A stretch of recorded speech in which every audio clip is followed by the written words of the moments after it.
नहीं।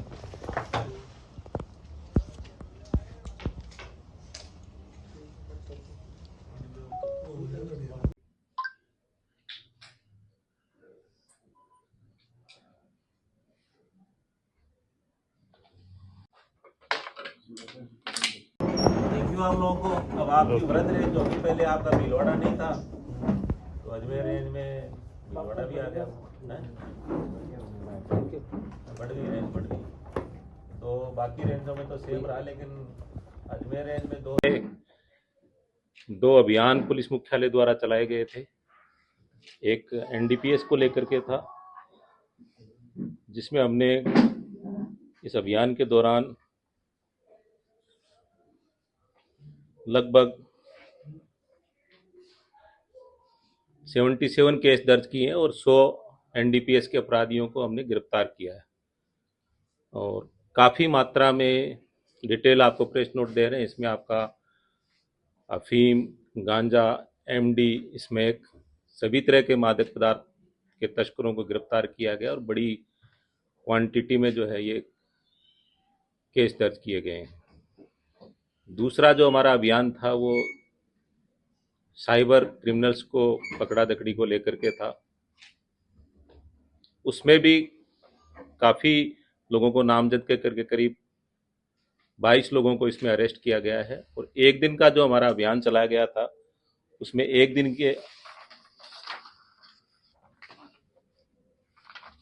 दिन का जो अभियान था हमारा, उसमें करीब एक ही दिन में 446 चोरी के जो मोबाइल्स थे वो हमने जब्त किए हैं। 1 करोड़ के टोटल जब्त किए हैं, जो लोगों को लौटा रहे हैं। एक इम्पोर्टेंट चीज़, दूसरा जो सबसे इम्पोर्टेंट चीज़ जो था पुलिस विभाग के पुलिसकर्मियों के मनोबल के लिए, तो इस 2 माह का जो हमारा समय था, इसमें हमने पदोन्नति के जो प्रकरण थे, कुल मिला के हमने 236 लोगों को अजमेर रेंज में पदोन्नति के आदेश जारी किए, उनको पदोन्नत किया है। विशेष रूप से नागौर जिले में कई वर्षों से जो head constable to ASI, constable to head constable के जो पदोन्नति के जो प्रकरण थे वो लंबित थे। वर्ष 2016 से लेकर के अब 2024 में करीब 8 साल बाद उनके पदोन्नति के जो अवसर उनको प्राप्त हुए हैं, लेकिन बहुत सारे पुलिसकर्मी उसमें रिटायर भी हो गए। लेकिन अब भी सभी लोगों को लगातार सारे पदोन्नति के बोर्ड टाइम पे कंप्लीट करके, और क्योंकि 2 महीने चुनाव में निकल गए थे, उपचुनाव में, पर अब 2 महीने में करके 236 लोगों को पदोन्नत किया, ताकि पुलिसकर्मियों का मनोबल जो है वो बढ़ा रहे। और था कि हमने ये अब तक जो करीब 17 करोड़ रुपए हमने इसमें जो आपका साइबर फ्रॉड में उसको होल्ड कराया गया है पूरी रेंज में।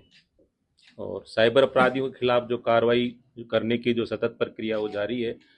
और अब तक जो इसमें आपने देखा होना कि ज़्यादातर ओल्ड एज के सिटीजन्स को टारगेट करते हैं। तो जो कैंपेन पहले हम स्कूल और कॉलेजों में चलाते थे, वो अभियान हमने मंदिर या कोई सार्वजनिक पार्क, ऐसे स्थलों पे जहाँ पे हम पहुँच सकें वहाँ पहुँच कर लोगों को जागरूक किया जा रहा है, ताकि साइबर फ्रॉड्स में भी इसमें कमी लाई जाए। और उन अपराधियों को, जो साइबर फ्रॉड्स के क्रिमिनल्स हैं, तो अपनी गैंग्स जो है वो हमारे एसपी अमित जैन साहब और एडिशनल एसपी विजय और जिलों की जो टीमें हैं उनके साथ कोऑर्डिनेट करके सभी जो एसपी साहिबान हैं, इसके अलावा हमारे यंग एएसपी हैं कमले साहब, इन्होंने सब ने मिल करके और बड़ी सवाई माधोपुर के इधर जयपुर के कई क्रिमिनल्स को टारगेट करके और उनको पकड़ा दकड़ी की है। डिटेल डेटा आपको हम प्रेस नोट में प्रोवाइड करवा रहे हैं।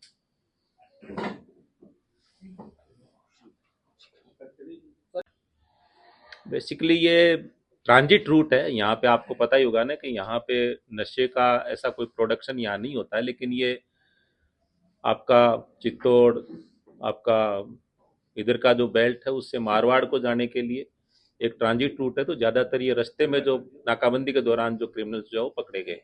सर लेकिन इसमें अक्सर देखा जाता है, इससे पहले भी कई मामले आते हैं जहाँ माल तो बरामद हुआ था, लेकिन जो इसका सरगना होता है वह कई बार पुलिस की तरफ से बाहर रहता है। ऐसा इसमें करीब हमने ओल्ड 2024 के जो केसेस थे, 23 और 24 के, आप जो सही कर रहे हैं, उन केसेस में हमने आइडेंटिफाई कराया जो केस 1 साल से ऊपर अधिक पेंडिंग थे और जिसमें मुलजिम नहीं पकड़े गए। आपका कहना सही है, उसमें ऐसे अभियुक्त जो थे वास्तव में नामजद किए जा सकते थे सीसीटीवी कैमरा के माध्यम से, या उनके फुटेज के माध्यम से, या टोल के माध्यम से, या जो एविडेंस आपका कॉल डिटेल के माध्यम से जो नामजद किए जाने थे वो नहीं किए गए।